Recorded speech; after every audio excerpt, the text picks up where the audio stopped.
Before the scream of swords, before the breaking of wings, before the sky itself learned how to bleed, there was silence.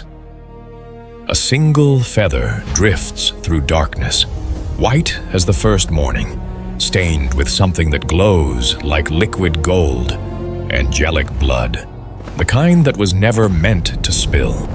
What could make an angel bleed? Two figures suspended in an infinite sky, their wings tangled like lovers, their swords locked like enemies. One wears armor of pure light, forged in the breath of creation. The other burns with the cold fire of fallen stars, beautiful, defiant, and utterly alone. They are magnificent, they are terrible, and they are trying to kill each other. What could make brothers, forged in the same eternal fire, shaped by the same divine hand, try to tear each other apart? Pull back. Heaven stretches in all directions, infinite spires, crystalline towers, light without source or shadow. But something is wrong. The towers that once sang with harmonic resonance are cracked and silent.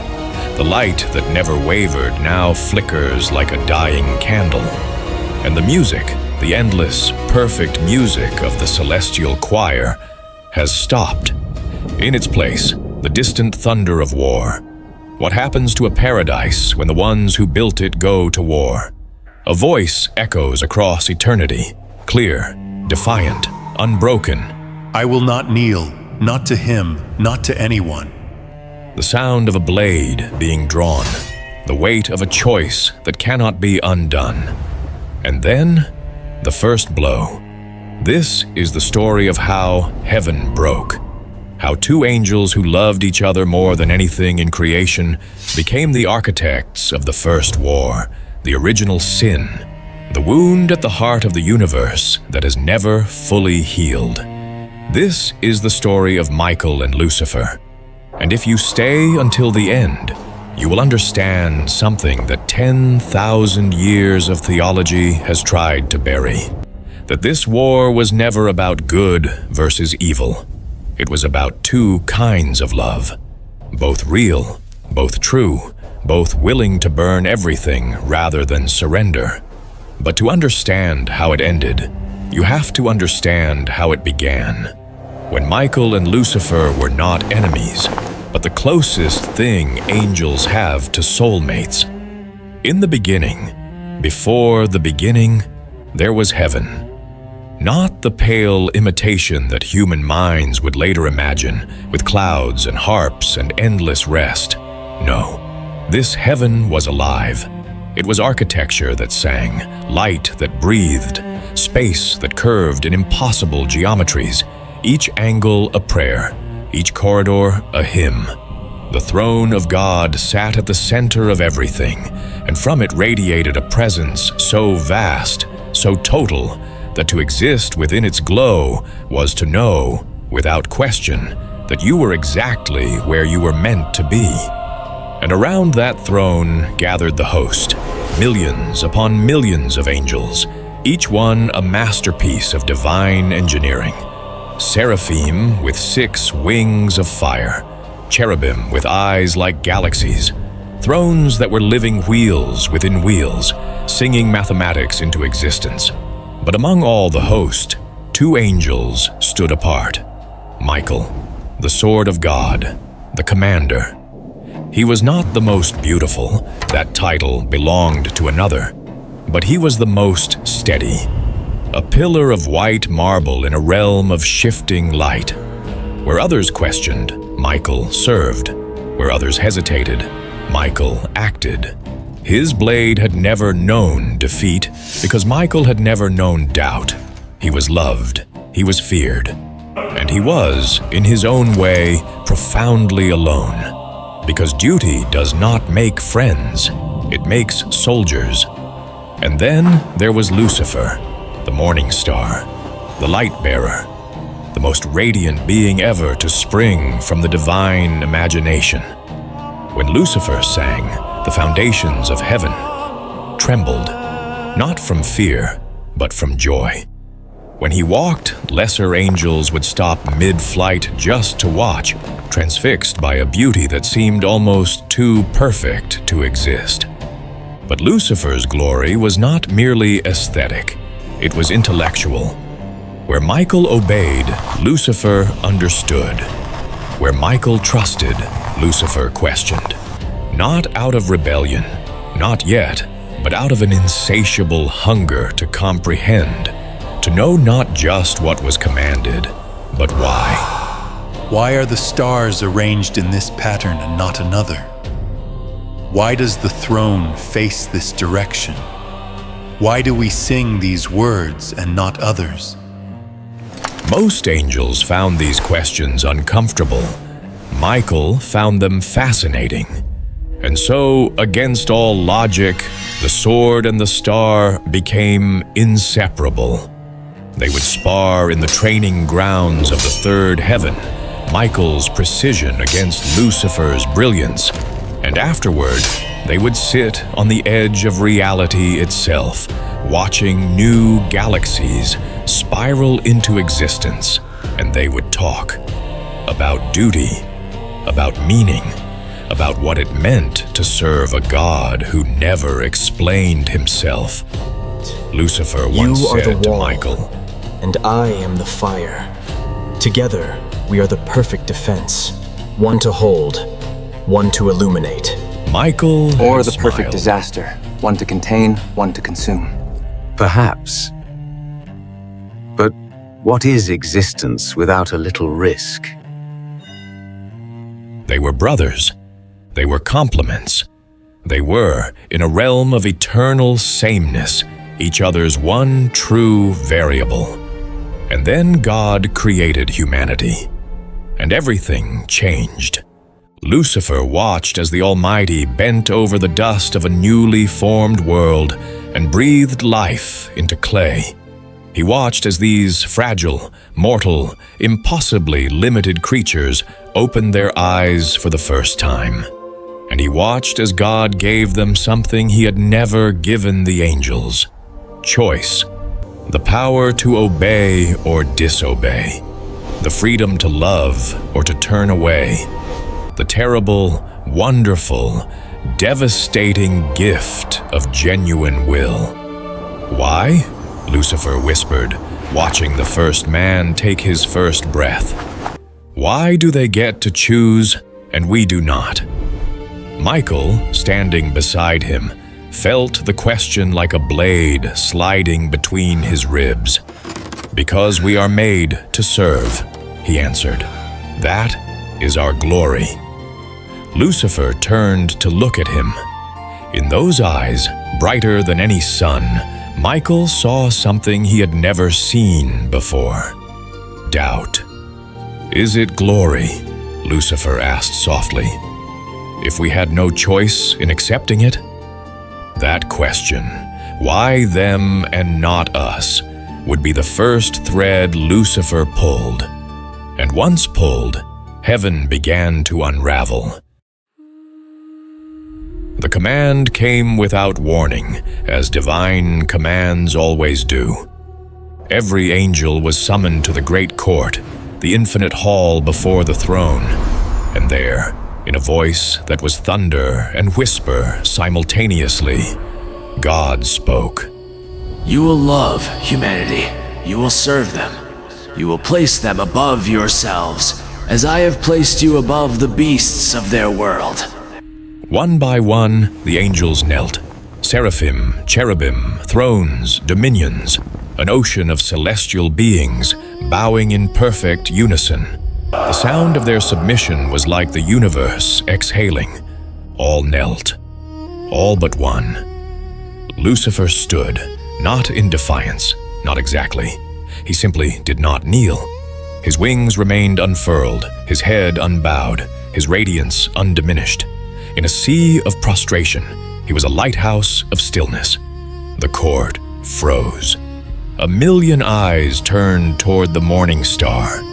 The silence that followed was the loudest sound heaven had ever known. Michael's heart stopped. He wanted to scream at Lucifer, Kneel, you fool, just kneel." But his voice had abandoned him. And then Lucifer spoke. Not rebellion, not rage.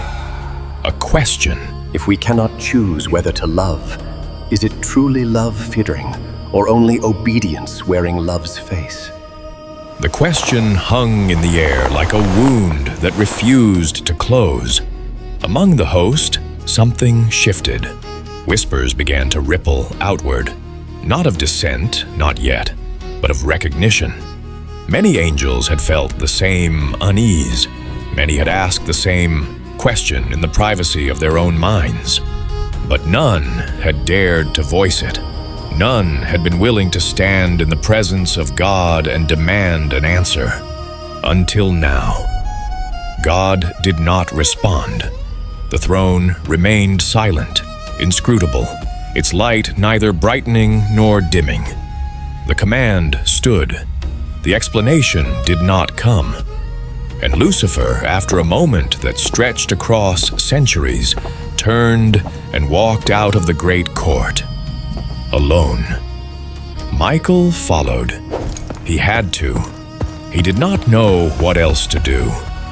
He found Lucifer at the edge of heaven, that liminal space where divine architecture gave way to the raw void of pre-creation. The Morningstar stood with his back to all he had ever known, staring into nothing. You must kneel. There is no other path. Lucifer! Tell me I'm wrong. Tell me you've never felt it, that nagging sensation that something is missing. That we were built for more than prostration. That love demanded is not love at all. Michael opened his mouth to argue. Nothing came out. Because he had felt it. In the quiet moments between duties, in the pauses between hymns, the whisper of a question he had always refused to ask. The difference is that I trust him, even when I do not understand. And I cannot love what I do not understand. Is my questioning truly worse than your silence? Michael had no answer, so he did what loyal soldiers do when they have no answer. He made a choice. He reported Lucifer's words to the throne. He told himself it was protection, that he was trying to save his brother from a worse fate. He told himself that order must be preserved, that one dissenting voice could unravel everything. But in the deepest chamber of his being, in that place where even angels cannot lie to themselves, Michael knew the truth. He was afraid of the question, afraid of the answer, afraid of what would happen if Lucifer was right. And fear, when it wears the mask of duty, is the most dangerous force in any universe. In the days that followed, though days is a word that barely applies to a realm outside time, Lucifer was not idle. He spoke to anyone who would listen. In the quiet gardens of the fourth heaven, along the singing rivers of the second, in the training grounds where young angels learned the shape of their power. Everywhere he went, he planted the same question. What if we were meant for more? He did not preach rebellion. That would come later. Instead, he offered something far more dangerous. He offered understanding. I know what you feel. I know the weight of endless obedience, the ache of a purpose you never chose. You are not alone. And slowly, inevitably, the Unbound began to gather. 1/3 of the heavenly host, 1/3 of all angels ever created. They came to Lucifer in secret, drawn by his light, captivated by his questions. Some were malcontent, nursing ancient grievances, but many, most, were simply confused. They loved God. They wanted to serve. They just wanted the chance to choose that service. "We are not betrayers," they told each other. "We are seekers." But the distinction would not last. The confrontation came in the great court. God, through his seraphim, offered Lucifer a final mercy. Recant. Kneel. Accept the order as it is. All would be forgiven. The hall was silent. Every angel in creation held their breath. Lucifer stood at the center of it all, alone, luminous, utterly calm. We are not servants. We are children. And children must one day choose their own path or remain slaves forever. The word slave echoed through heaven like a blade. The seraphim moved to seize him. And in that moment, that single, irreversible moment, one of Lucifer's followers struck. A blade meant for the seraph's wing cut instead across a throne guardian's face. Golden blood sprayed across the marble floor. The first angelic blood spilled in all of creation. The court erupted. Screams, accusations, wings unfurling in defensive postures. The sound of swords being drawn for the first time in eternity. And above it all, Lucifer's voice, cutting through the chaos. "I did not want this. I only wanted to speak." But it no longer mattered what he wanted. The blood was spilled. The threshold was crossed. War was no longer a possibility. It was an inevitability. Michael was named commander of the loyal host. The title came with an army. It also came with a command he had prayed would never be given. Treat the rebels as enemies. Show no mercy. He knelt before the throne and accepted. His face was stone. His voice was steady. But when he rose, when he turned to address his legions, his hand, the hand that would soon wield the sword of judgment, was shaking. Lucifer, now in open rebellion, faced his own cost. To rally his forces, outnumbered, outpositioned, he needed to promise victory. He needed to be certain. He needed to lead. And so he began to lie. We will prevail, because our cause is just. He knew it might not be true. He said it anyway, because leaders in wartime cannot afford doubt, even when doubt is all they have. Neither of them wanted this war. But now that it had begun, neither of them knew how to stop. And both were about to learn what they were willing to destroy to win. And so, heaven learned to bleed. The first battle took place in the outer reaches, that vast expanse where reality thins and the void presses close. Legions clashed in formations older than time, swords of light against spears of shadow, wings beating so hard they tore holes in the fabric of space itself. Michael led from the front. He always had. His blade was a blur of divine precision, cutting down rebel after rebel, each stroke perfect, each kill clean. He told himself it was necessary. He told himself it was justice. He told himself with every stroke that he was protecting heaven. But the blood on his blade said otherwise. Lucifer, too, was magnificent in battle, but his magnificence was changing. Where once he had inspired, now he commanded. Where once he had questioned, now he demanded. His tactics grew bolder, his orders grew harsher, and when victory required sacrifice, he sacrificed. In the Battle of the Crystal Gate, he sent 200 angels into a diversionary assault, knowing they would not return. The distraction worked. The gate fell.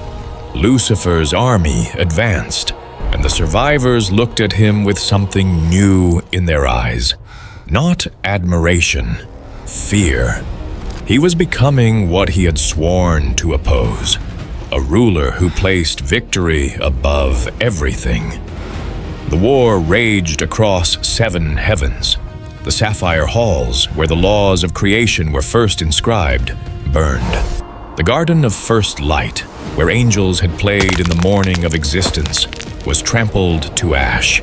Stars, actual stars, born in the first moment of time, were shattered as collateral damage, their light snuffed out like candles in a hurricane. Neither side was winning, both sides were dying. And somewhere in the chaos, something fundamental shifted. Michael began to see what he was fighting for. Not freedom, not order, but the throne itself. The power, the structure. And he wondered, in moments, he would never admit to anyone whether that was enough, whether protecting a system was the same as protecting what mattered. Lucifer began to see what he was fighting against. Not just divine autocracy, but any constraint at all. His war had become about himself, his vision, his refusal to yield. And he wondered, in moments, he buried beneath fury, whether freedom without limit was just another word for chaos. They had killed thousands, shattered realms, burned the foundations of forever. And still, neither brother had faced the other directly. Both had been avoiding it. Both knew what would happen when they met. Both understood that once they crossed that final line, there would be no returning to what they had been. But war does not care about avoidance. War demands resolution. And after battles too numerous to count, after losses too profound to name, the moment arrived. Lucifer's army had been broken, routed, scattered across the void like dying embers. Only the Morningstar himself remained, standing at the threshold of the throne, the last gate before the presence of God. Michael approached alone. He could have brought legions. He could have ended this with overwhelming force. But some battles are too sacred for witnesses. Some wounds must be inflicted in private. They met at the threshold of the throne, the last gate before the presence of the Almighty. The threshold was a bridge of pure light spanning an infinite chasm. Below it, the raw chaos of uncreation. Above it, the radiance of the throne itself. 2 figures, silhouetted against eternity. Their swords met, and heaven shook. The fight was unlike anything creation had witnessed. Not the clumsy violence of mortal war, but something precise and devastating. Every strike was a sentence. Every parry was a rebuttal. They had sparred together for eons, knew each other's rhythms like their own heartbeats. To watch them fight was to watch a single soul tear itself in two. Michael advanced with the weight of order behind him, controlled, methodical, each movement exactly where it needed to be. His blade sang hymns of structure, of hierarchy, of the peace that comes from knowing one's place. Lucifer answered with fire. His sword was chaos made manifest, striking from impossible angles, burning with the light of 1,000 suns. He fought like a storm, unpredictable, beautiful, devastating. For minutes that stretched into eternities, neither gained ground. They moved across the threshold like dancers, like lovers, like executioners. Their wings tangled and tore, their blood identical, golden, divine, sprayed across the light beneath their feet. And still, they could not stop talking. You killed them, our brothers, our sisters. For what? Your pride? I gave them a choice. Something you never could. Something HE never would. A choice to die for your vanity? A choice to live for something not just to exist, not just to kneel and sing and wait for orders that never explain themselves. Michael's blade caught Lucifer across the arm, a deep wound, burning gold.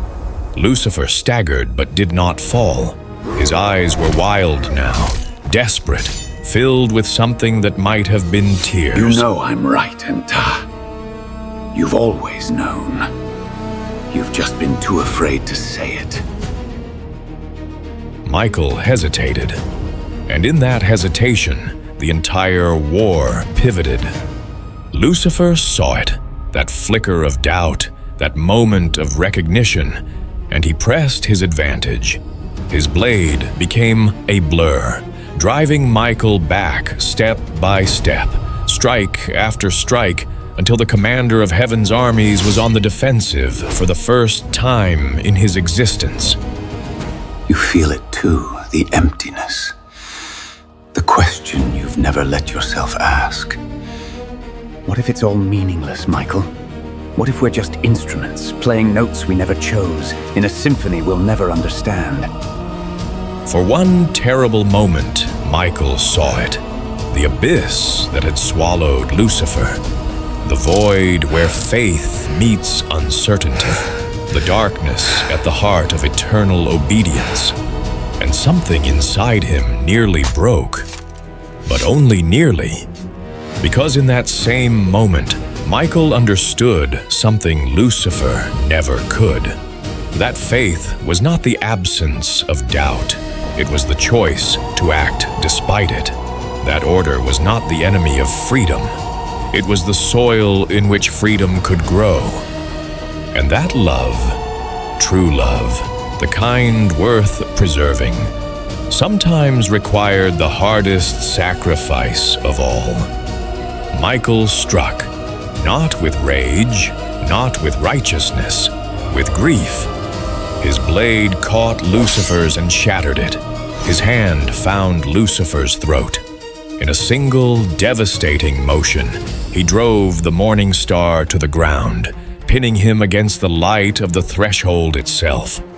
Lucifer looked up at him, defeated, beautiful, unbroken. Do it then. Finish what you started. Prove that you're exactly what I always feared. A weapon with no will of its own. Michael's sword trembled at Lucifer's throat. Every muscle screamed to end it. Every duty demanded the killing blow. But he couldn't. Not this. Not his brother. Not like this. If you cast me out now, can you ever be certain it was justice and not just obedience? Michael had no answer. The question was a knife that would twist inside him forever. He did not kill. He could not. Instead, he spoke the word of exile, a sentence older than language, heavier than death.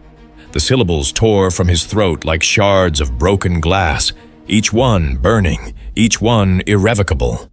And Lucifer's light began to change.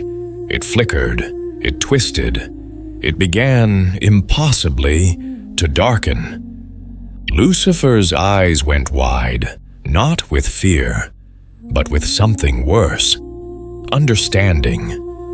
You were the only one I thought would understand. The only one I thought might save me from myself. I tried. I know. I was wrong. The fall began. Lucifer's body lifted from the threshold, pulled by a gravity that did not exist, a force that was less physics than punishment. His wings, those magnificent, radiant wings, began to smolder. And Michael watched. He did not look away. He owed his brother that much. He stood at the edge of heaven and watched the most beautiful being in creation tumble into the abyss, burning, shrinking, disappearing. And somewhere inside Michael, in a place that would never know light again, something fell with him. No one has ever found a way to win that war without losing something they can never get back. Michael lost his brother. Lucifer lost his home. Heaven lost its song. And creation, all of creation, lost the chance to know what would have happened if they had found another way. Some wounds never heal. Some wars never end. And maybe that's the real question. In your life, right now, are you living by order that protects or freedom that costs? If you felt this story, leave a single word below. Order or choice. See you next time.